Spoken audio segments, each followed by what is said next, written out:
What's up, Level researchers? It's Kevin. Welcome back to the channel. We all know mentorship is a gift, a beautiful gift, and an awesome tool for growth and helping you find confidence. But over the years, I've seen some pretty bad advice, or as the kids say these days, sus advice, given to people, which does more harm than good. So whether you have a mentor, or looking for a mentor, or are a mentor yourself, please watch on.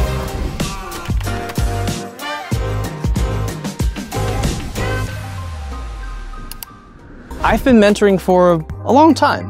Even before UX research, I mentored and tutored people in organic chemistry. I was a resident assistant, helping new students acclimate to university life and help them with their careers. I was trained in client-centered therapy and helped people on their self-confidence and people conflict. And fun fact, I was even a gold-rated Yahoo Answers member back when Yahoo Answers was still a thing, helping people with life problems. Not that it means anything. And since I got into UX research, I've lost count, but in the thousands of people.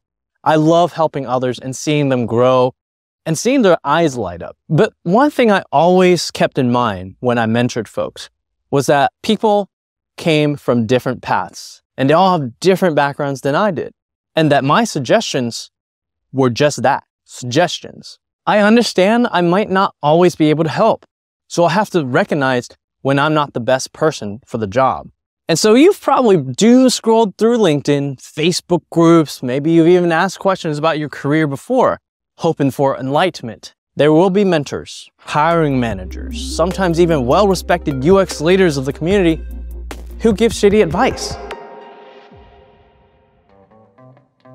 Here are some examples. This comes from a UX research leader and hiring manager. Cover letters are dead. I don't read them, so skip it. Okay, here's another.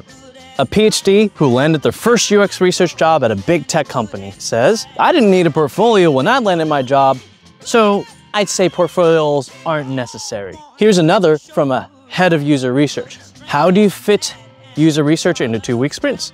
You don't. These are just some examples, but what's wrong with these statements? It's a leading question, by the way.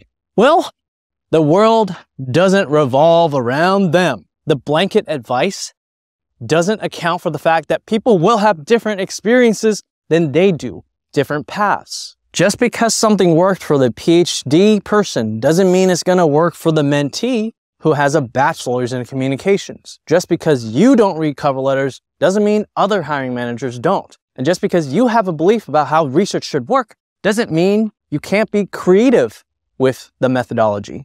You know, there are racetracks around the world. The majority of them require you to wear a helmet for obvious reasons.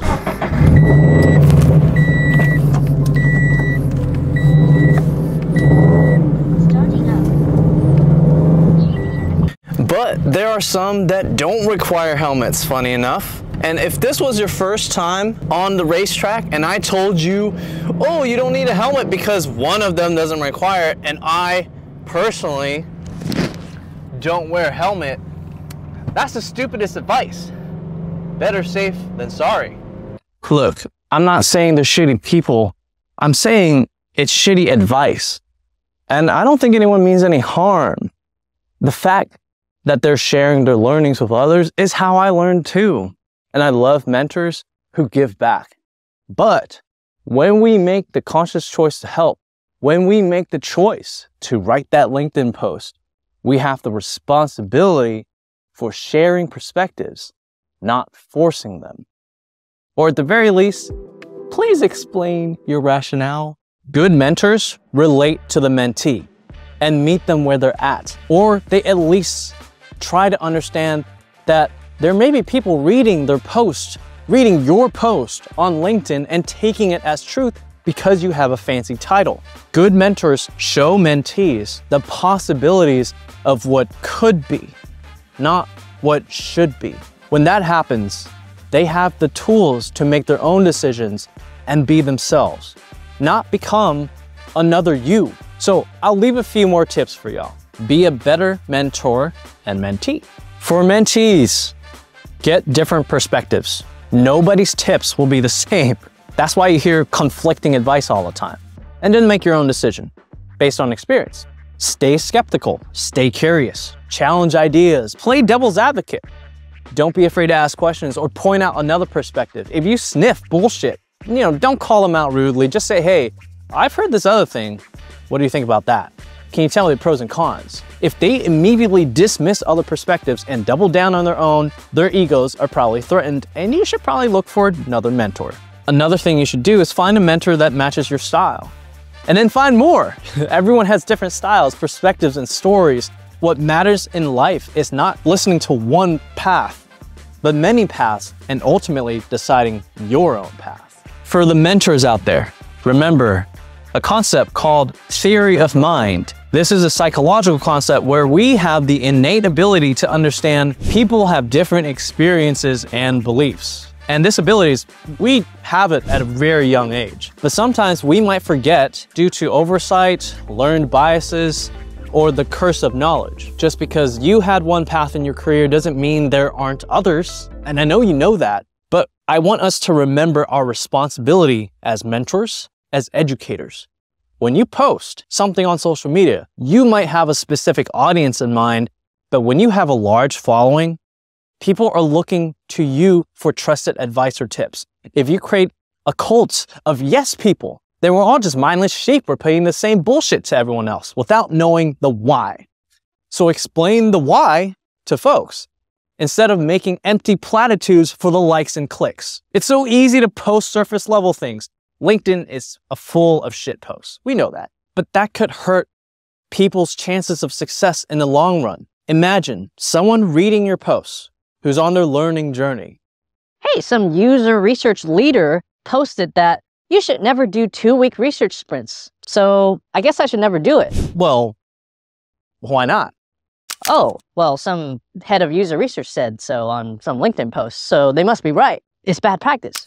Well, why is it bad practice? I don't know.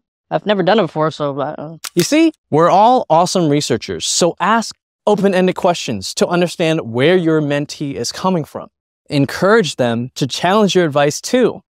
In my class, I always present an idea, but ask my students, what do you think about it? And maybe even play devil's advocate too. And finally, stay updated yourself. The market is constantly changing, so the tips that worked decades ago might not work now.